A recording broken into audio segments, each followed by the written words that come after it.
Acrisure Stadium, Sunday, cold air, playoff pressure, and finally, the one sentence every Steelers fan has been waiting to hear. Aaron Rodgers will start against the Buffalo Bills. After a week of uncertainty, after watching Mason Rudolph battle in his place, after endless speculation about that left wrist, Mike Tomlin stepped to the mic and said the words that could define this entire season. It's all systems go. And make no mistake, if the Steelers are serious about punching their ticket to the playoffs, Rodgers suiting up in black and gold this weekend isn't just good news, it's absolutely crucial. Let's start with the injury, because that's been the cloud hanging over Pittsburgh all week.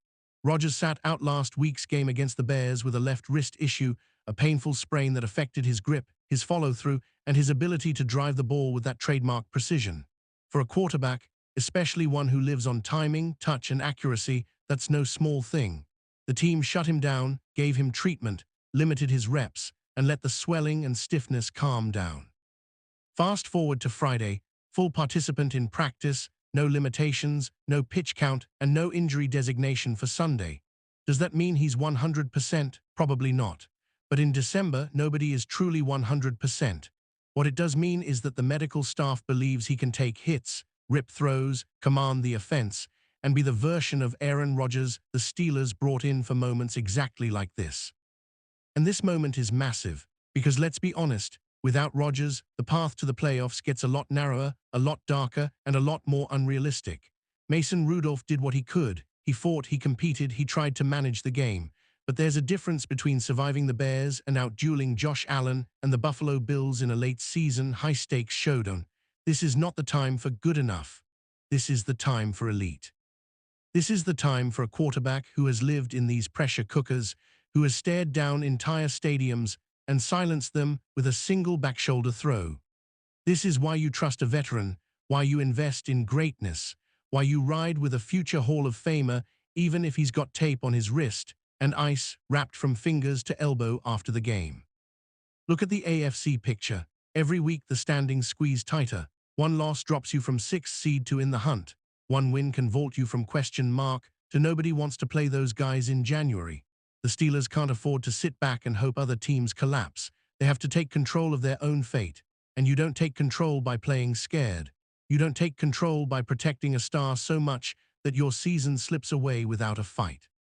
You take control by saying, if our playoff dream is on the line, then number 12 is on the field.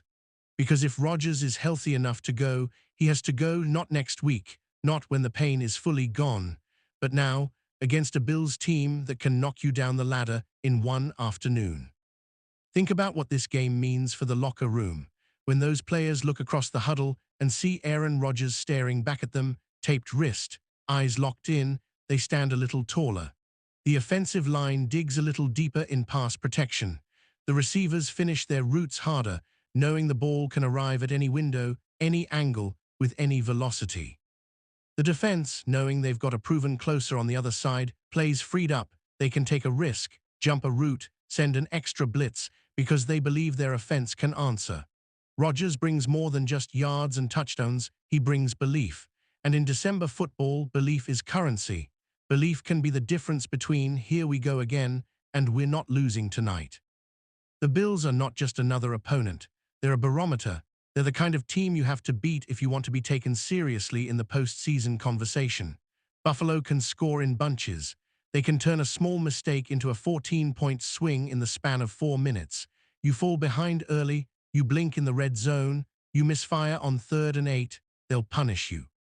In a game like that, every possession matters, every read matters, every audible at the line could be the difference between punting and celebrating. And that's where Rodgers' experience is priceless. This is a quarterback who has seen every coverage, every disguised look, every exotic blitz. When he stands at the line and changes the call based on a subtle safety rotation, that's years of mastery turning into a chance to move the chains. That's something you can't simulate with a backup, no matter how hard he works. Of course, there's risk. That left wrist will be tested by the pass rush, by the cold, by the sheer volume of throws he'll have to make. Bills defenders will swipe at the ball, try to land that extra hit, try to make the Steelers second-guess their decision to start him.